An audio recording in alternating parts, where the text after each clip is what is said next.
Everybody, it's Benny One, and I'm back at you with another movie review, and today I'm going to be reviewing Greenland, everybody. That's right, the movie starring Gerard Butler himself, everybody. So, I'm going to start off by saying that if you watch a trailer for this movie, you probably were thinking, I've seen this movie, it's a disaster movie, a survival, end of world, apocalyptic type movie that I've seen a bazillion times, because that's what I kind of thought when I watched the trailer for it. But I gotta tell you, after watching the movie last night, I honestly, I think everybody should check this movie out. Like, not gonna lie, because yes, it is your end of the world, meteor's gonna hit the earth, wipe the entire planet out, post-apocalyptic world type thing.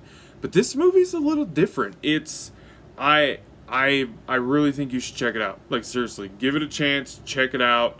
I think the filmmakers did a really good job with this movie, like, seriously. So, the movie focuses on Gerard Butler's family. Him and his wife have been not divorced, but separated for a little bit, it seems like, because Gerard Butler's character went and had some hanky-panky with another woman.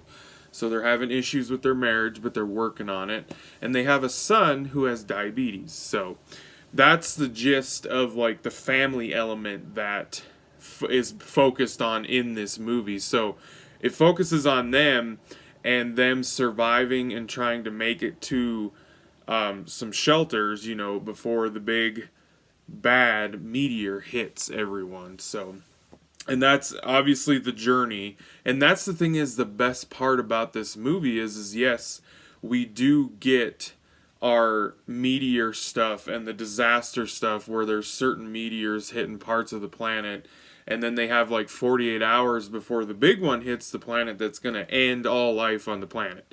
I think they said it's like 9 miles long or something like that. But the thing is this movie focuses on our family and our characters and them trying to get to this safe place and the things that they have to do even if they don't want to, and the situations that they run into with other humans and the type of people that they run into. Just, it's crazy, because you would think, I guess if this movie would have came out 2 years ago, you know, in 2019-18, but the fact that it came out in 2020, I honestly believe that there are scenes in this movie and situations that come up. I believe after this crazy year that we've lived in, I believe that if something like this actually really was going to happen, our whole way of life would totally just fall apart. Like it does in this movie. I mean, you see people rioting, you see people breaking into stores. I mean, because it's survival of the fittest. Like, everyone's basically getting told, in 2 days, there's something that's going to strike the planet Earth, and it is going to wipe out all of life entirely, unless you literally get in a bunker. Like, and of course, you know, there's not bunkers everywhere around the world. So, but that's one of the best things about the movie, though, is like it focuses on the characters and their journey to get to safety, instead of just the spectacle of these meteors hitting the earth and destroying cities. And like, yeah, they do show that stuff, and they do a good job showing it. Like, it all looks well done, well put together. But I just enjoyed that it focused more on this family and what's going on with them, and them going on this journey. Like, they run into some people that do some things to them that I won't really dive into because I don't want to ruin the movie a lot. Man, I gotta tell you, being a father, there's a certain situation that happens in this movie with their son that some people do, and I gotta tell you, it really bothered me. Like, it upset me, actually, when I watched that whole scene go down. I was not comfortable with it. Like, it bothered me. As a father, I did not like it.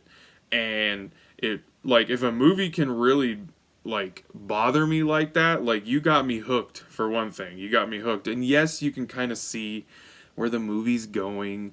You can kind of be like, okay, well, this is gonna happen eventually in the movie, and you know the end game. Like, we've seen these movies where they have to get somewhere to get to safety, so you know the end game. But it's this journey that this family takes, that the story, the writers and the filmmakers did such a good job with. Like, seriously, they put this family through hell to get to this, like, to get to safety. Like, they really do. They run them through the ringer. Like, and it's just, I just recommend the movie. Like, if you like disaster movies, like 2012, The Day After Tomorrow, Armageddon, like any of that type of stuff, like, this is most definitely a movie to check out, because I enjoyed this movie way more than I thought that I was going to. It turned out to be a way better film than I thought it was going to be. So I totally recommend Greenland. If you like Gerard Butler, you like disaster movies, you like a good story in a disaster movie, like an actual good story about your main characters, this is most definitely a great movie. I'm giving this movie a 9 out of 10. I thought it was awesome. So yeah, guys, 9 out of 10 for Greenland, everybody. And I'll be catching you on the tube later, because I have spoken.